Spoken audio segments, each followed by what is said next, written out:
Welcome to another edition of Axe Pro Tips with Agent Zero. Our friends at Axe and Raptors Uprising have teamed together to bring you a video series breaking down and detailing talk to different players, coaches, and analysts for the Raptors Uprising to get a better understanding of the team, the game, the meta, and everything as a whole. The pressure for the Raptors Uprising is mounting. After yet another overtime loss, they're heading into the mid-season tournament with a lot of pressure on them. Nobody sees the Raptors Uprising as a 16th seed team, but that's where they're seated after a series of very close losses, and so they have an opportunity to bounce back this tournament and prove to everybody that they're for real. I've talked to Shane and a couple of the analysts on the team. They seem adamant that they've been making proper adjustments and changes and hoping that they can sort of counter all the challenges and issues they've been facing so far during the season. So last week, the Raptors Uprising played the Knicks in what was a pretty bad loss, and the Blazers 5 Gaming in what went down as another overtime loss. One player that's really stepped up for the Raptors Uprising is Josh, who surprisingly went to the point guard role last week, and we've seen Kenny go from the point guard role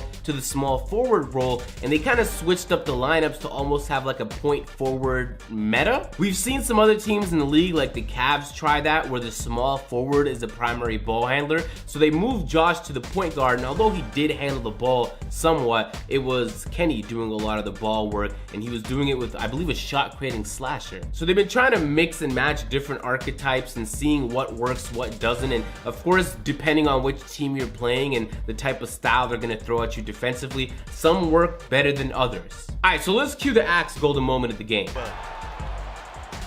They got the lead, they're trying to add to it.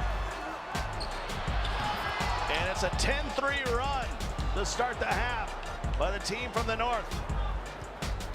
All right, so let's bring in Josh, the guard for the Raptors Uprising, and Shane, the manager, to discuss the game in a little bit more detail. Guys, welcome.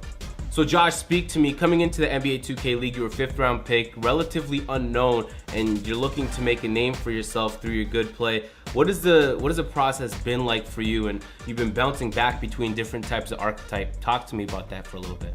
Being in the league is just a blessing in the first place because it was a small chance. Even though everybody wanted to be in the league, I still thought it was a low percentage that I actually made it. So when I made it, people not knowing me, I just know I had to prove myself. My teammates, they didn't even really know me when I first came, so I just had to prove myself, and my teammates trusted me, so they trusted me to play multiple positions. After I showed them what I could do, it's history from there. What did it feel like when you got that call and you knew you were going to be a part of the 102? To be honest, it just felt surreal. Like, I know that's cliche and everybody say that, but it really didn't hit me until I actually got here. Like, I wasn't super yelling oh my gosh, or it was just, I didn't know what to think. Like, it just surreal. That's all I can say. All right. So Shane, you're obviously studying gameplay with your Analyst 1-5. Did anything come up when you guys were watching film that you maybe had to adjust for, or some information that maybe you didn't expect? Yeah, I mean, we're always working on everything from, the timing and the way that we run our set plays to just, positioning and decision making that the guys, are making on a moment by moment basis throughout the game. I mean, we literally break down 40-50 clips from every game that we play. On Sunday this week, it was a particularly somber day. It was rainy. The guys had just flown in from New York. We called, sort of an audible and ran our film session on Sunday, whereas we normally do it on Monday, just because we felt like we needed to get to work really quickly to make sure that we started to turn this season around. We obviously felt great coming out of that win against the Sixers last weekend and knew that with this doubleheader we had an opportunity to turn things around, and it didn't happen. But I think the thing that jumps out to me the most, because honestly my knowledge of the 2K and the meta is much more simplistic than agents or even the players for that matter, was just shot clock management, basic basketball IQ, and I know that in 3 different instances in the game, we could have run down the shot clock, prevented another possession from the Blazers, and any one of those plays would have resulted in fewer points, and that would have brought us the victory in regular time instead of going to overtime like we did, and where we ended up losing.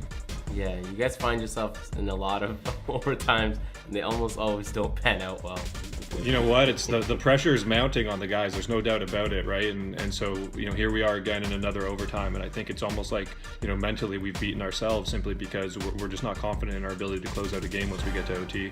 So Josh, with 3 overtime losses, we could be talking about the Raptors Uprising as one of the top teams in the league, but we're not.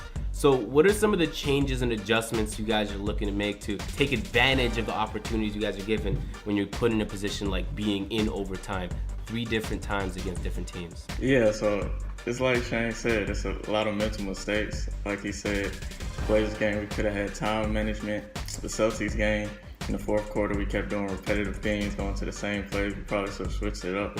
Yeah, it's just a lot of mental mistakes. The Jazz game, we really couldn't get stops. We were doing the same thing on defense. So, we've had a hard schedule, but we definitely should have came out with those games if we were smarter with our possessions. So Shane, the team has a massive opportunity to prove themselves this upcoming weekend and bounce back, make a lot of noise. If once they make it into the tournament, they'll be going up against the Blazers 5. It'll be a nice little rematch, maybe some payback.